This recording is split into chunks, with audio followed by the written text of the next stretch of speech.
नमस्कार। औद्योगिक विवाद अधिनियम पर चर्चा के दौरान मैंने आपके समक्ष ये निवेदन किया था कि लॉकआउट और स्ट्राइक के संदर्भ में जो व्यापक प्रावधान सेक्शन 22 से 25 में दिए गए हैं, उनको लेके मैं आपसे एक वीडियो साझा करूँगा। और ये जो प्रावधान हैं, ये उस प्रक्रिया को निर्धारित करते हैं कि जिन दशाओं के अंदर एक लॉकआउट को यानी तालाबंदी को या फिर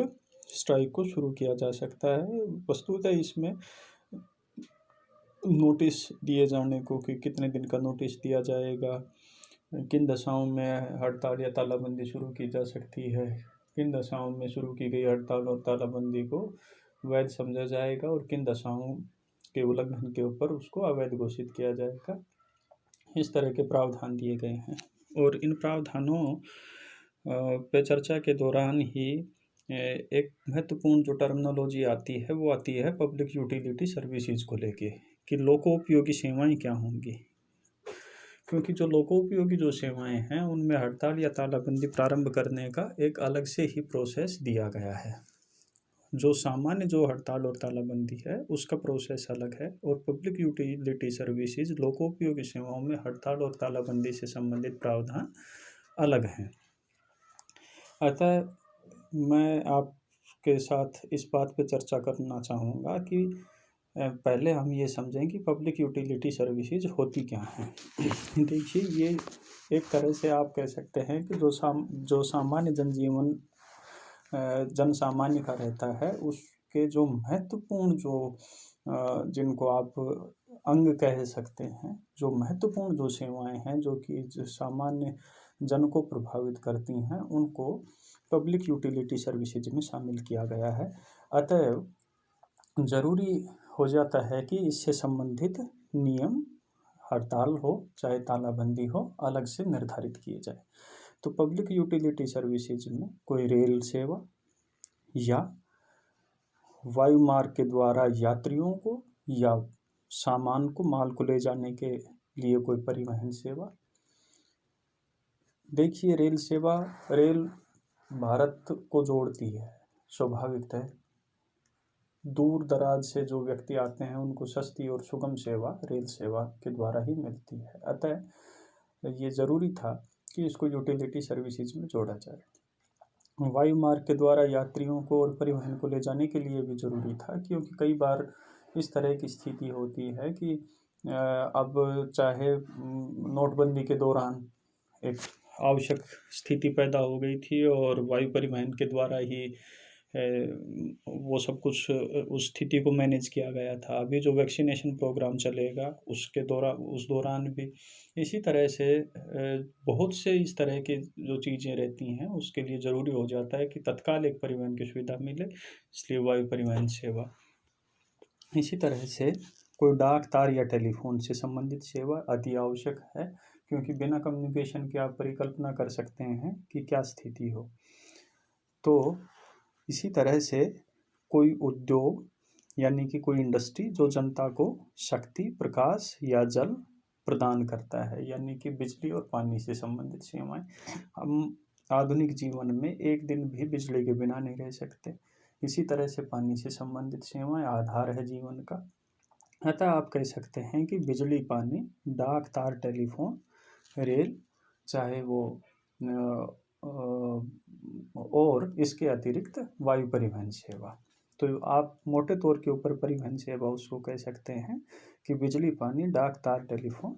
और परिवहन सेवा। इसके अलावा कंसर्वेंसी, सार्वजनिक मल वहन। देखिए, ये एक बड़ी जिम्मेदारी का काम है और ये ऐसे योद्धा रहते हैं जिनके योगदान को हम शायद ही कभी याद करते हैं। लेकिन अगर 2 दिन भी इस तरह की चीज़ें रुक जाएं तो सब कुछ इतने बड़े देश में, इतनी बड़ी जनसंख्या में आप सहज अनुमान लगा सकते हैं।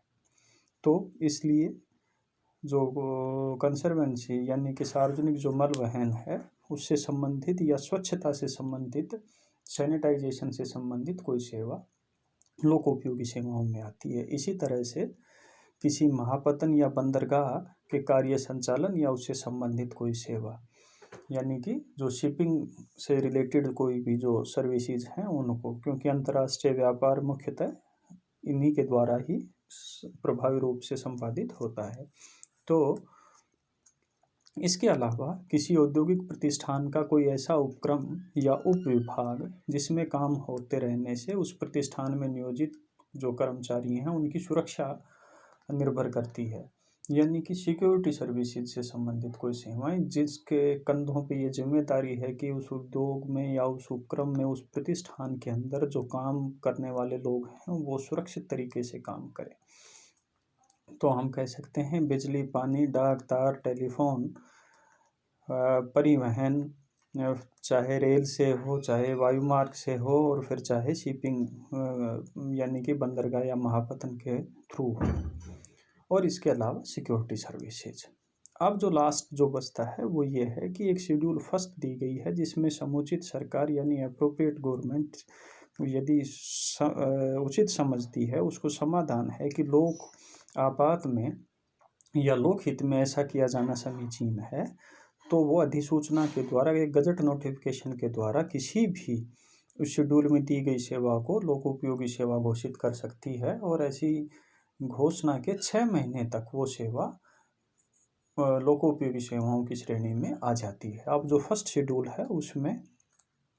जैसे जो जर्नली जो देखिए इसमें जो परिवहन से संबंधित आपने रेल को शामिल कर दिया, वायुयान को शामिल कर लिया और जलयान को शामिल कर दिया, लेकिन जो स्थल से यानी कि जो आप एक जो सार्वजनिक परिवहन सेवा, चाहे वो बसें हों, चाहे वो दूसरे कोई संसाधन मेट्रो इत्यादि हों, या इस तरह के जो चाहे वो इंटर स्टेट हों या इंट्रा स्टेट कोई परिवहन की सेवाएं हों, चाहे वो व्यक्तियों को लेके जाएं या फिर वो सामान को लेके जाएं, जैसे कि कोई आप कई बार सुनने में आता है कि भाई जो तेल की कीमतें बढ़ती हैं तो उनको लेके कि जो राष्ट्रीय जो महासंघ होते हैं ट्रांसपोर्टर्स के, वो हड़ताल आयोजित करते हैं। तो ये इसको घोषित किया जा सकता है क्योंकि सार्वजनिक हित में ऐसा किया जाना बहुत ज़रूरी है कि अगर ट्रकों की ढुलाई रुक जाएगी तो फिर देश का जो एक तरह से जो आंतरिक जो वस्तुओं का आदान प्रदान है वो एक तरह से पूरी तरह से ठप हो जाएगा और स्थिति है वो खराब हो सकती है। तो इसलिए यदि अप्रोप्रिएट गवर्नमेंट ये समझती है कि ऐसी स्थिति है तो वो उसको लोकोपयोगी सेवा में शामिल कर सकती है। इसके अलावा बैंकिंग, सीमेंट, कोयला, लोहा, प्रतिरक्षा संस्थान, चिकित्सालय से संबंधित, चिकित्सालय और औषधालय से संबंधित जो हॉस्पिटल्स और जो मेडिकल से संबंधित जो सेवाएं हैं उनको भी फर्स्ट शेड्यूल में रखा गया है, जिससे कि अप्रोप्रिएट गवर्नमेंट यदि समझती है कि ऐसी स्थिति है तो वो उसको गजट नोटिफिकेशन के द्वारा लोकोपयोगी सेवाओं यानी पब्लिक यूटिलिटी सर्विसेज में शामिल कर सकती है। और एक बार शामिल करने के बाद वो जो सेवा है जो फर्स्ट शेड्यूल में दी गई है वो 6 महीने के लिए वैलिड रहती है, और उसके बाद उसको पुनः नोटिफिकेशन के द्वारा इस कालावधि को समय समय पे बढ़ाया जा सकता है, और